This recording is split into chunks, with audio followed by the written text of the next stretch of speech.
So, as I mentioned, today is the last day of the unit. You may want to do a quick sweep to make sure that you've actually handed in everything that you need to hand in, considering that you're going to be leaving the course after today for your other course.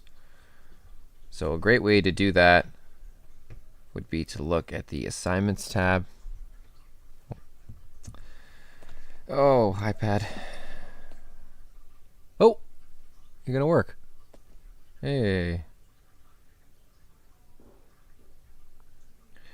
So a great way to do that would be to click on your Assignments tab on Brightspace and just have a look. Have you, in fact, completed all of the stuff that was due up to May 5th? May 5th being today. So everything down to the midterm homework questions portfolio and including the midterm homework questions portfolio, which I have from 16 students. I would really like to get it from all of you, so I have some idea of what you've completed through the quad in terms of homework. But all of these need to be completed. I still need the student parent information survey from several students, which is kind of annoying. But if you're one of those people, could you please submit that? At the very least, I need to get your parents' contact information. So you got to fill that out. It's a requirement. So anyway, everything on this sheet should be completed. So have a look through. If you have anything where there's no submissions, you guys see it a little bit different than I do. So if I view this as a student, yours should look like this. And then for completion status, it'll say 1 file submitted or 2 files submitted or whatever you've submitted for it, or complete. So it should say something there. Okay? So just check for everything up to May 5th. That's everything down to the midterm homework questions portfolio. Have you completed everything? If you have, hooray. That means you're good. The last thing you need to do is take a look at the quizzes and just make sure that you've completed both quizzes. So again, you have until midnight tonight, which is fine. The diversity unit summative quiz I have from every student, I believe. Actually, I might be wrong about that. Hold on. Yes, I have from every student. So I got the first quiz from every student, and I still need to get 14 for this quiz. And again, you do have till midnight, so I'm not troubled about that yet, but just make sure that you're completing that by midnight today. Okay, just like yesterday, I'll be available during Learning Block 3 if you have questions, if you're planning on doing the quiz during that time. I really strongly recommend that you do it when I can give you support in case you have a question about a question on the quiz. Yesterday, some people emailed me about some mistakes in the quiz or some things that were confusing, which I believe I've fixed now in the quiz. So for those of you about to write it, I fixed a couple questions. Now, I should also mention that for the students that wrote the quiz already, I checked just to make sure that you got those questions correct anyway, even with the mistake in it, and you did. So if you didn't, I would have given you an extra mark, but everybody did anyway. So just so you guys know, I always go back and I fix those things if there's some kind of problem with the quiz. I believe I've worked out all the bugs at this point. Okay, so let's get to what we're on about today, and that is the beginning of our next unit. This unit is all about the anatomy, so the parts, and the physiology, which is the function of those parts, or how those parts interact with each other and the environment. Okay, so this is an animal physiology unit. Animal physiology is obviously extremely broad. It's basically all of the systems that make up living things. We're going to focus mostly on humans, just to sort of narrow things down a little bit. And make it more relevant to you because you are a human. So when we talk about these systems, we're going to be primarily talking about how they work in humans. Now, I may mention a little bit about how this sort of can be extrapolated to the rest of the animal kingdom, but in general, we're going to keep it focused on humans. You are an animal, and you have a excellent example of all the systems animal systems that we're going to discuss. So I'm going to keep it mostly human. you'll notice that there are 3 assignments or 3 things to complete with this unit. Just like all the other units, there is a vocabulary list for which you will need to complete a new document. Okay, just like with every unit. Works exactly the same. 30 words. And then a major assignment, which we're going to complete towards the end. This is the medical technology presentation assignment. I'm not going to go over the how to get it started today because we're just going to be just starting the unit today, but I will the first day back to give you an opportunity if you want to get started on it. You're almost certainly not going to want to work on it in your other course anyway, so I'm going to leave that. And then the last component is the quiz, okay, which is on the quiz page, and that'll become accessible on the last day of the unit. Okay, so today's day 10. You guys probably can't see 11 and 12. You shouldn't be able to see them. They should be invisible on your end. But day 10, it's our last day together, and it's going to be our introduction to animal systems. So, to sort of streamline the experience today a little bit, I've pre-recorded these lessons. So I pre-recorded these in a different quad. So I didn't do them live, and so the reason that I do that is that it keeps the videos succinct, because when I do them live, I pause and ask questions, I answer questions, and etc. So when I do that, it obviously makes the videos considerably longer. Usually, sometimes it makes them twice as long. So in order to streamline it a little bit, I've pre-recorded these. It also gives me an opportunity to get my course ready for my other class tomorrow, which I need to do. So anyway, while you guys are watching these lesson videos, please be aware that that doesn't mean that you can't ask questions. Okay, I mean, I gave these lessons. I know these lessons. So if you come across something in the video where you're like, oh, I've got a question, type it in the chat. You can still type it in the chat. You got to give me a little bit of context as to what your question is about. But more, so it's a little bit more work on your part than normal when you're just doing it live. But you absolutely can just ask your questions, and I'm happy to answer your questions about what you're seeing in the videos. Okay, so anyway, this is live the entire time, so I will be here to answer your questions from the videos. So we've got, I'll also be working on marking your projects, by the way, so I can get them back to you. So the first little lesson here is on basically what you're made out of. What are the large molecules that exist in living things that you are primarily composed of? And we talked a little bit about this in genetics. I mentioned DNA is one of those macromolecules. But I'm going to talk about the ones that you need to consume in large quantities in order to stay alive. So those are the large molecules that are required to sustain life for all living things, by the way, not just animals. Although we are complex animals and we require a very large quantity of these things every day. So the term macromolecules and macronutrients are different terms, but in this context they have sort of a similar meaning. Macromolecules just means big molecules. And so there are a number of macromolecules that are important for life: fats, carbohydrates, and protein. And there are also a few other macromolecules that are important, like DNA, RNA, ATP, which I think I mentioned in the video a little bit. But the reason that we're discussing this here is because we're going to talk about digestion very shortly. And so these are the things that you need to eat, to take in and break down in order to survive. And so we're going to talk about the process of bringing those materials from your external environment and then bringing them into your blood and into your cells. Okay, so that's the digestive process. So we're going to, like I said, we're starting with the digestive system. So before we even actually get into the digestive system, I want to talk about why you even have one. And that's to get these things into your body. When we talk about macronutrients, it differs from the idea of macromolecules a little bit, because macronutrients really means the nutrients that you require in large quantities in order to stay alive. And so while DNA is a macromolecule, it's a large molecule, it's not really a macronutrient, because you don't need to take in large quantities of DNA in order to survive. It's actually very small amounts of DNA that you need to take in.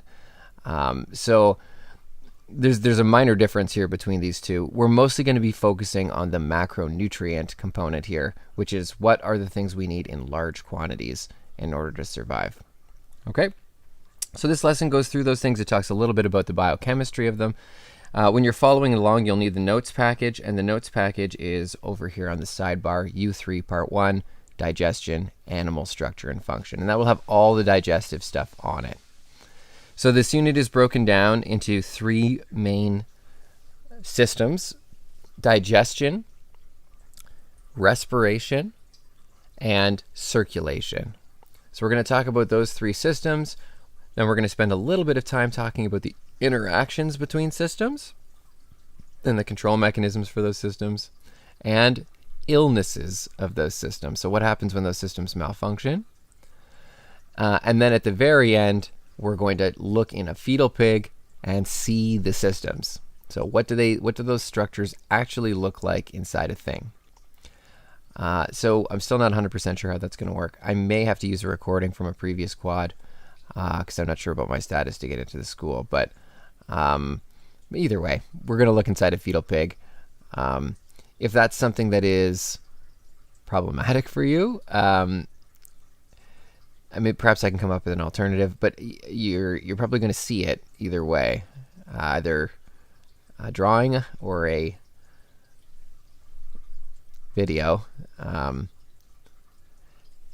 It's probably less problematic to do it this way for you than it would be if we were doing it in class and you were cutting it open yourself. So, although a lot of people would like to do that, which I completely understand, it's a real bummer that we're not able to get hands-on in the lab and do these dissections. But I mean, that's the way it is. What I'm really hoping is if you take 4U Bio next year, it's not strictly part of the 4U curriculum, but I'm hoping that we're going to try and incorporate some additional opportunities for dissection into grade 12 to hopefully make up for some of the stuff that we weren't able to do this year.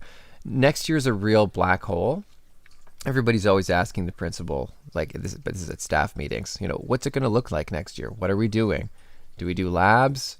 Are we going to be able to, get back to doing more normal things in the classroom? And the answer is no one knows anything about that. So it's really more up to public health. They kind of give us general guidelines of how they want things to proceed inside the school, and they're very hesitant to say anything about next year because it's very up in the air. Now, I will say on a positive note here that the vaccination rollout is going pretty good. Most of my colleagues that are older than me have already been vaccinated, which is excellent. I can see that they're starting at the oldest, most vulnerable age group and working their way down, and that's fine. I'm getting vaccinated today after school, so I'm leaving right after school to get vaccinated. Woohoo! That's exciting. Getting my first dose. All the healthcare providers I know have been vaccinated, and so it's starting to open up to a larger and larger segments of the population, and so hopefully we will get on track to start getting things back to normal next year. That would be ideal. There's a ton, I've mentioned this already, but there's a ton of testing going on for vaccines in young people. And so I think it's very likely that by the end of the summer, you'll start seeing approvals for vaccines for people of your age group. So I believe that they are already vaccinating students from 16 to 18 under certain circumstances. I don't know what they are. But there are circumstances where you can get vaccinated between the ages of 16 and 18. And for students 16 and younger, there's already preliminary data to suggest that it's safe, although it hasn't been approved for use in that age group yet. But I would be very surprised if it wasn't by the end of the summer. So anyway, this is all good news. Okay, so sorry, getting back on track here. First lesson here is about macronutrients. Then there's a little follow-up video that talks a little bit about this idea of metabolism, breaking things down, and like what does that mean? Like what is metabolism? How do things get broken down in general? Okay, so this is a crash course video. It's a really good overview of the idea of metabolism. Then you're going to complete question 2 on page 405 in your textbook. Okay, basically what it's going to ask you to do is track what you eat in a day. You can do it today. You can choose to track tomorrow if you want, although it's probably easier to do today. Today just started. And while you're doing the tracking, the idea here is that you're looking at your own diet and deciding what parts of your diet contain carbohydrates, what parts of your diet contain fats, what parts of your diet contain protein. Okay? So actually looking at the food you're eating and deciding, where is my protein coming from? Where is my carbohydrates coming from? Okay, and you'll find that very likely you're getting some of each of those things in probably every meal, although maybe not in every single meal, but you're often getting bits from everything. So in order to do that, in order to help you with that, I've linked Canada's Food Guide here. They updated Canada's Food Guide last year to a much better food guide. So the one, maybe when you were in kindergarten, or I don't know when they talk about the food guide, it's usually when kids are pretty young. We used to have this old food guide where like milk products was a food group. That always made me laugh.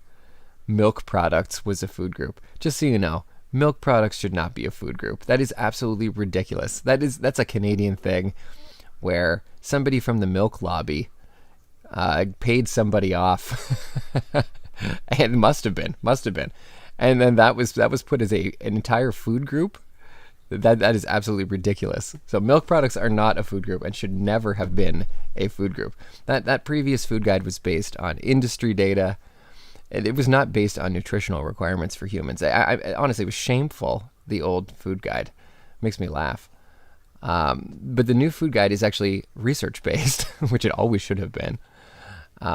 Shame on Health Canada for how they designed the original food guide. But anyway, if you look at this, it discusses how you should actually break down your portioning in terms of protein, fats, and carbohydrates, and they are related to, obviously, the food type. So really what's broken down here is this idea of carbohydrates. This is mostly proteins, and this is a mix of fiber, sugars, and I should say, sorry, this is a mix of protein and fat, rather. And then this right here is mostly carbohydrate, but then the other important component here is vitamins and minerals.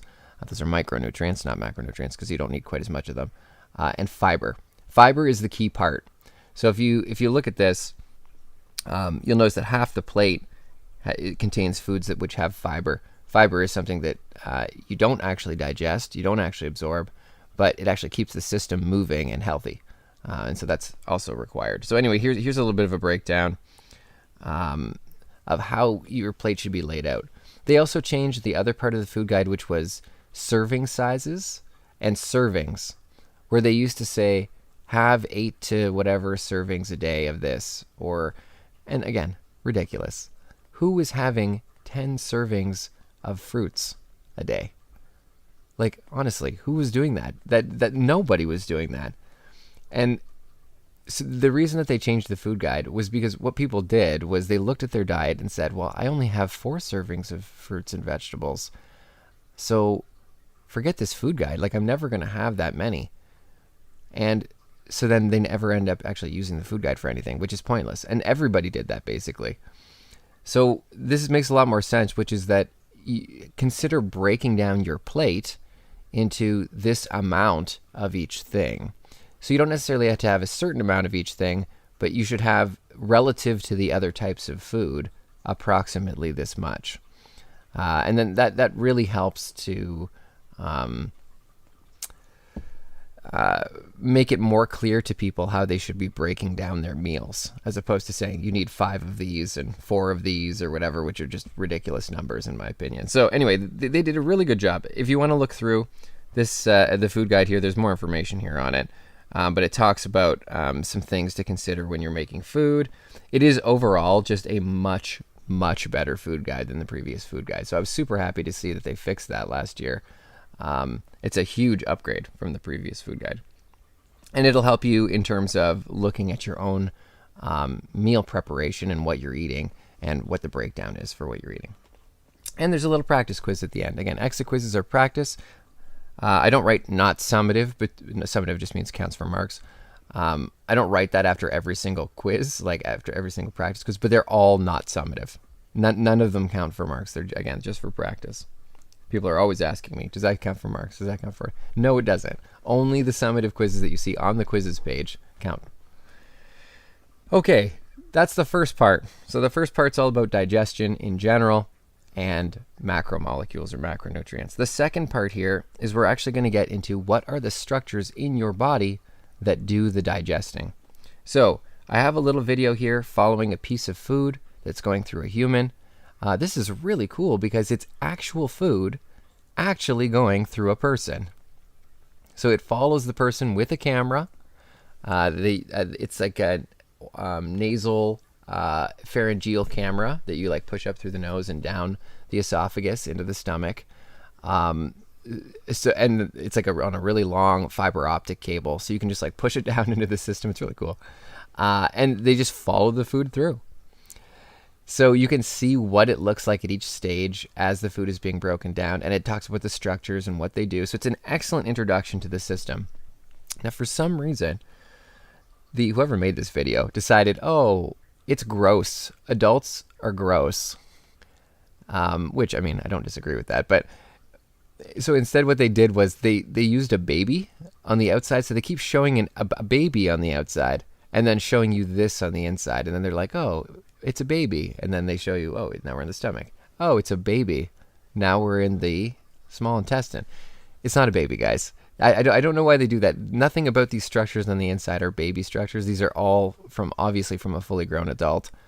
So I have no idea why they're doing that. I think because maybe they thought it would be gross to be like, we're in this dude's mouth or whatever. So they were just like, we're in a baby mouth, and then it's cute or something. But whatever. Just be aware that nobody put a fiber optic camera into a poor baby. Okay? It was just a consenting adult that had this camera go in. That always bothered me that they made it seem like they forced this camera into a baby. But it's definitely not a baby. Anyway, there is a follow-up lesson here from me, which is looking at the structures of the digestive system and in general discussing what those structures do. Okay? So that's this lesson right here. It's all about the structure and function of the different parts we're going to go through. We're going to name the anatomy. These are the parts that you need to know for grade 11 biology. So there were some parts that you probably need to learn for grade 10 biology, and that's just the simple stuff: mouth, esophagus, stomach, small intestine, large intestine, anus, or whatever. That may have been the complete list. So I'm going to ask you to learn a few extra terms here for structures that are on the way, and considerably more information about their function. Okay? I think I mentioned somewhere in this lesson the idea of bile being an emulsifier, which means that it takes fats and it puts them into little packages, basically, to make them easier to digest. And people are always like, oh, that's cool. Like, what does that look like when you take fat and like digest it? So I have that. I found a little video here where somebody takes bile salts, this is from YouTube, and puts them just in a container of oil, and then just swishes them around so that you can actually see what the bile does to the fat, because it's visible. You can actually see it turning it into micelles and preparing it for digestion. So I just added that as an extra. You don't have to watch that, but if you're interested to see what that process looks like, it's available. And then there are some questions that go along with that. So it's 411 from the text. Keep in mind that you need to make a new document for the animal systems unit. And then there's an additional question on page 420. And then a little practice quiz. So hopefully you'll be able to get that all done during Learning Block 1. I mean, that's the idea anyway. And then during this may cross over a little bit into Learning Block 2. And then what we're going to do during Learning Block 2 is we're going to look at enzymes. And I mentioned the idea of enzymes already, that they are catalysts. They increase the rate of chemical reactions, or they make a chemical reaction happen that would essentially never happen thermodynamically in a real system, because it's just so thermodynamically unlikely that you would never see that reaction take place unless an enzyme was moderating it. So I'm going to go through all the different enzymes that are involved that your body produces for digestion. And so the enzymes are helping to take big molecules that you're eating and break them down into their tiny base molecules for absorption into your blood. So you basically have to get them down into their smallest pieces so that you can absorb them. So I'm going to go through the macronutrients again here and talk about what they're called when they're in their big, long, giant form. And then as you break them down, what they're called, and then what they're called when they're in their little teeny tiny form, their smallest single subunit form. And then I'm also going to discuss what are the chemicals that are doing the chopping, that are cutting the big pieces into the small pieces. And there's a little bit of a summary document that I do at the end there to summarize all the different enzymes and what they do. So this is almost certainly new for you. In grade 10, you probably did not discuss what the different digestive enzymes are. There are quite a few. So I would say this particular component, this is like the meiosis of the animal systems unit. So meiosis is definitely the most complicated process of genetics that we discussed anyway. And this digestive process and where the enzymes are acting and what the enzymes do and what they're called is the meiosis of the animal systems unit. It's a fairly complex process. I go over it a few times in the video, but just be aware that this is the one process that's going to take you a little bit of time because it is fairly complex. But this is the level of understanding that you need in grade 11 biology. So this is a little bit next level. So this is definitely in my opinion, the hardest part of the animal systems unit is keeping all of these enzymes straight. What are the big molecules called for proteins, fats, and carbohydrates? What is it called when you chop them into smaller pieces? What's it called when you make them into a teeny tiny little single subunit? What are the names of the choppers that do those are the enzymes that do all the chopping. So keeping all that straight is a little bit complex. And then there's a little exit quiz where you can test your knowledge of that process. Again, fairly complex. Okay, so as you're going through these videos, please remember that you can ask questions at any time. I am here to answer your questions. You can pause the videos. You can rewind. That's one of the advantages of having them pre-recorded. You can jump around. If you see something in the video later and you're like, oh, I can't remember what was said about that earlier in the video, you can jump back. You can jump forward again. So it's a little bit handy in that way. But if you have any questions at all, please let me know. Okay? For some people last quad told me that they just like to watch them on 2x speed and get them done faster. If you can do that, good on you. Good on you. There are videos that I watch on 2x speed sometimes. I watch a lecture series I watch a history lecture series. I watch a lecture series on airplane engine maintenance, which sounds a little bit dry, but I enjoy it. But I watch those on 2x speed because I generally can keep caught up with it on 2x speed. But anything really technical, like there's a lot of technical stuff here, probably new vocabulary for you. I probably don't recommend the 2x speed, although some students say it's fine. So if that's for you, that's totally fine. You can watch them in half the time, but I probably don't recommend it.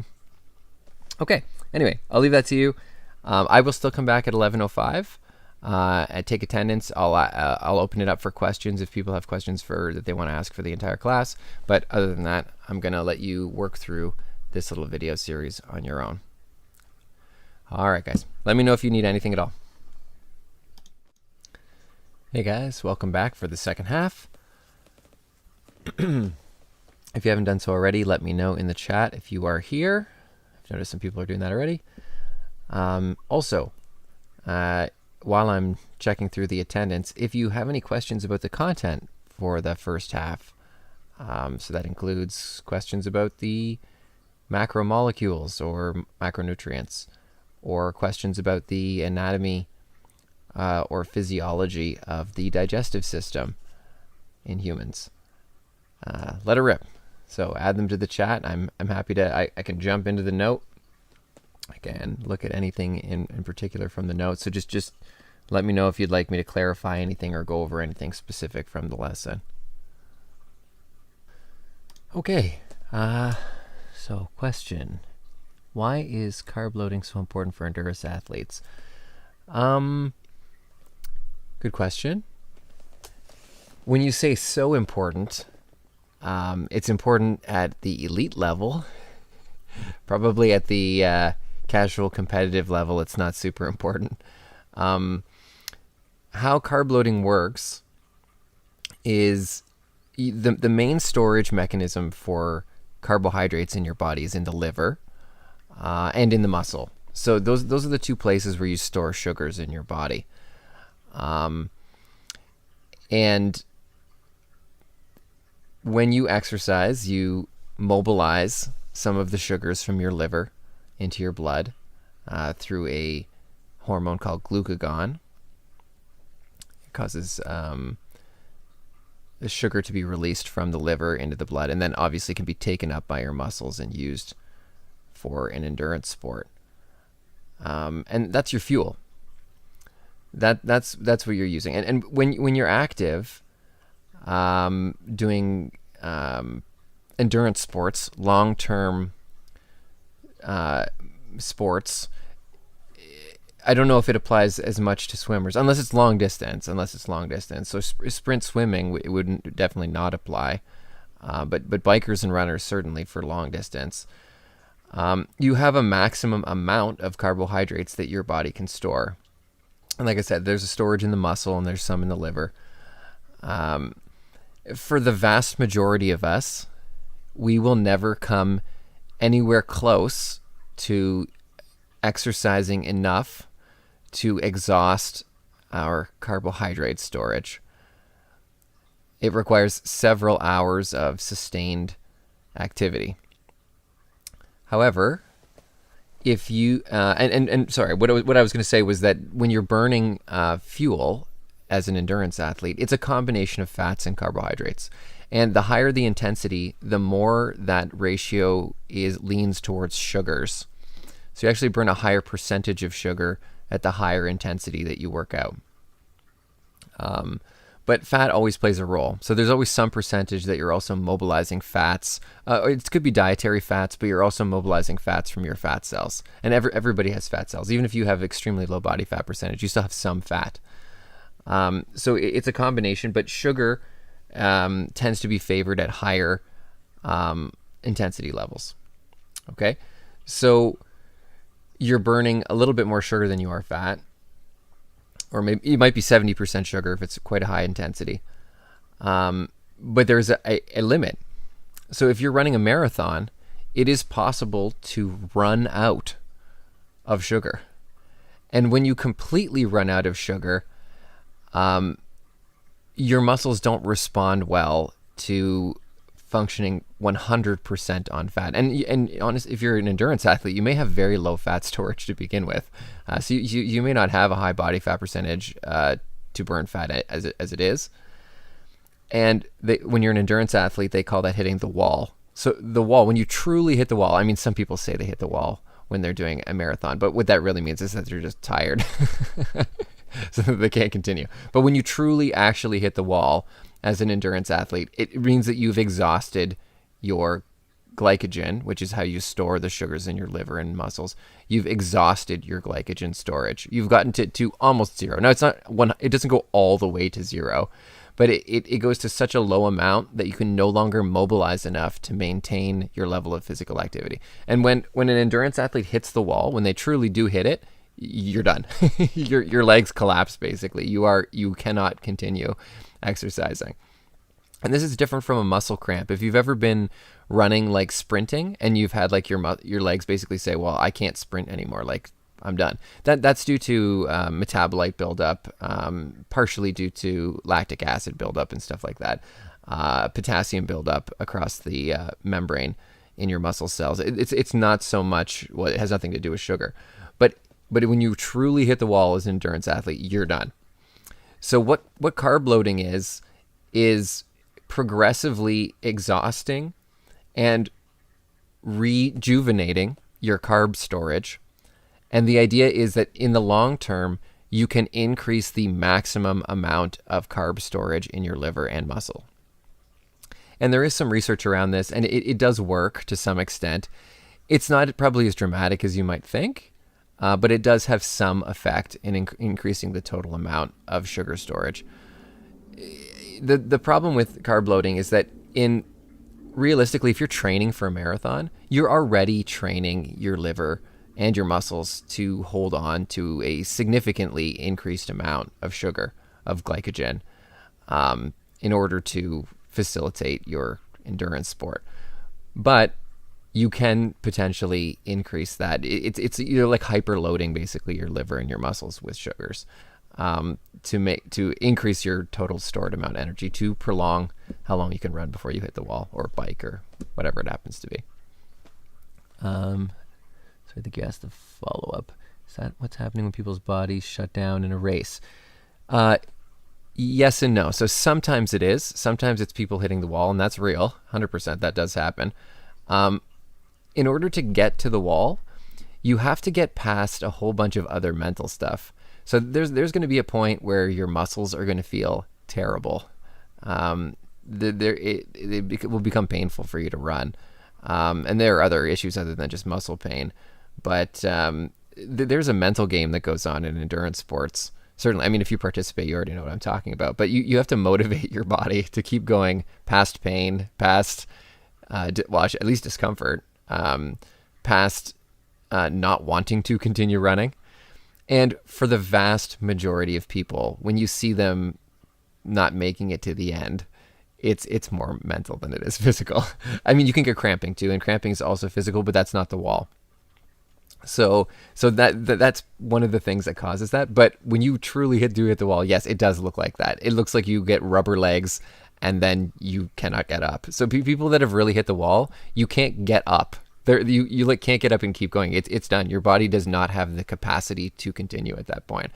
And so someone will have to help you get off of the track. Your body is done. So I would say some of those cases when you're seeing that, when you see it in elite athletes, when you see it in a pro marathon runner or somebody that's been training for years to run marathons, and they cannot not continue, it's very likely that they've hit the wall because they already know what that's like to push their body mentally. But it's probably not cramping, unless, I mean, obviously it can happen to anyone. You can get a fluke, but usually when you train, your muscles are adjusted already to that type of activity, and you don't get a ton of muscle cramping. So anyway, hopefully I answered your question there, Brennan. That's a really interesting topic, though. I did my undergrad degree in kinesiology and took a number of exercise physiology courses in my senior years, and there's a lot of discussion about things like how to prep elite athletes and things like that, and a lot of discussion about hitting the wall. And but anyway, that's the general idea around carb loading. Mm-hmm. Where are the carbs, proteins, and fats stored? Good question. So carbs, as I mentioned, are primarily stored in the liver and the muscles in the form of glycogen. So glycogen is similar to starch in that it's like a molecule where you attach them all together in a big line. But starches are linear. They're basically big, long lines of sugars. That's the kind of things that you'd eat. Where glycogen is actually branching. It has lots of branches, and so it actually looks more like a big snowflake is actually maybe a good way to describe it. It's like a snowflake of sugars. The fats are stored in fat cells primarily. I mean, some of it is liberated and is floating around in your blood, but your fat cells are the primary place where you would store fats. As glycerol and fatty acids. So you store those in fat cells. There's specifically adapted cells for fat storage. And protein is either used after it's mobilized into your blood. So your cells take it up. They take up the amino acids and they build their own proteins out of them. Or if there is a energy deficit, they can be converted into fat. But if there's a lot of extra protein, basically you break it down and you pee it out. So it does create a little bit of extra strain on your kidneys and your liver because you have to break it down and filter it out, the additional protein. Some of it's converted into fat, but probably a great deal of it is actually just sent out because you don't really have a good long-term storage mechanism for protein other than the structures that you build with proteins. So if you, for example, have a ton of muscle mass because you've been working out and you've built up your muscle mass, you could think of that as a protein storage because that really it's made out of amino acids, and you can liberate those amino acids from those muscle cells in an emergency. But you don't really have like the same with fat cells and sugars where you store them in your muscles and stuff. The same thing doesn't really exist for protein. What happens when you drink too much water in a short period compared to throughout the day? When you drink too much water, it goes into your blood, so your blood volume increases. You have cells in your large blood vessels that will detect too much water. and tell your kidneys to start removing water. It's a hormone cascade that happens, and it tells your kidneys remove water from the blood, remove water from the blood, and then you pee it out is what happens to it. So you remove it through urinating. That's if you're drinking a moderate amount of water, 1 liter per hour, maybe 1.5 liters per hour. If you're drinking 2-3 liters per hour, okay, and you're not fit, by the way, and you're not exercising. If you're exercising, it's totally different because you're sweating a lot of it out. But if you're not exercising, your body actually has difficulty removing that amount of water at rest. And you can start to dilute some of the micronutrients in your blood. The one that you are probably the most concerned about diluting is potassium. So this happens to people when they are also during endurance races. They may drink a tremendous amount of water during an endurance race. They're also losing some of that potassium through sweating.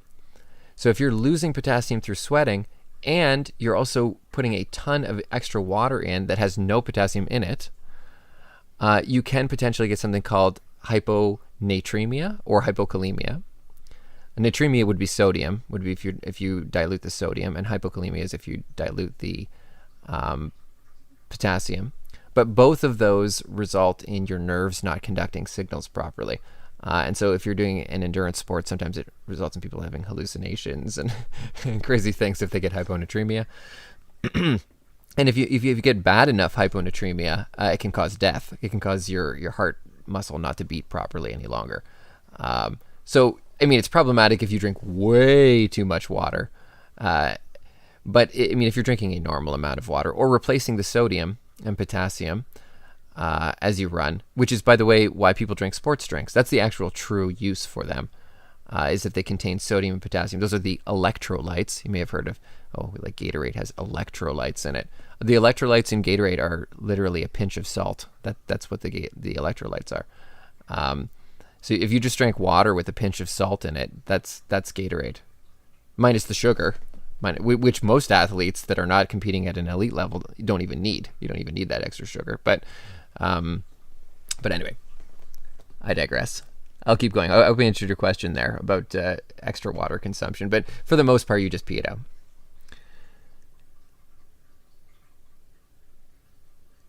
Yeah, I think it's super interesting too, Brennan. Yeah, I really enjoyed kinesiology because I'm very interested in elite athletics and how those body systems work for training and stuff like that. I find it fascinating. Any other questions before I let you guys continue on? Kim, I hope I answered your question properly. If not, let me know.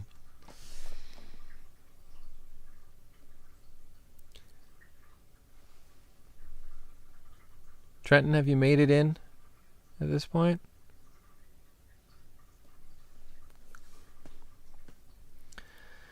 Okay, so for the afternoon, or whatever, I never know what to call this, block 2, I guess. I'm just going to let you continue on. Of course, my iPad's probably going to conk out here. I don't know if I should waste the time trying to get this going. Why don't I just tell you?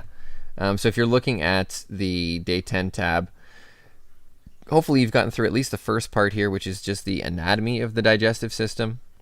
Or I guess it's the second part after the macronutrients component. If you're not through the physiology, the parts of the digestive system component yet, no big deal. You may kind of be in the middle of that at this point. But there, like I said, there's questions that go along with that on page 411 and 420, a practice quiz. And then after that, there is the video on digestive enzymes. Again, I believe that this is the most complex part of the animal systems unit. So if you're looking at that and you're like, oh, how many enzymes are there? There's quite a few. That is the most complex, again, system that you're going to see probably in grade 11 bio. One thing to mention about that is that that's a great preview for the kinds of things that you're going to look into in grade 12 bio. So grade 12 bio is a lot of biochemistry, where you look at cell signaling and all kinds. I mean, it's fascinating and really important biology. But if you're not really into enzymes and biochemistry, and grade 12 biology may not be your cup of tea. Just as a heads up. And people say, well, I need grade 12 biology to do, nursing or whatever. You're right, you do. But if you're not interested in understanding those biochemical pathways, nursing is probably not for you.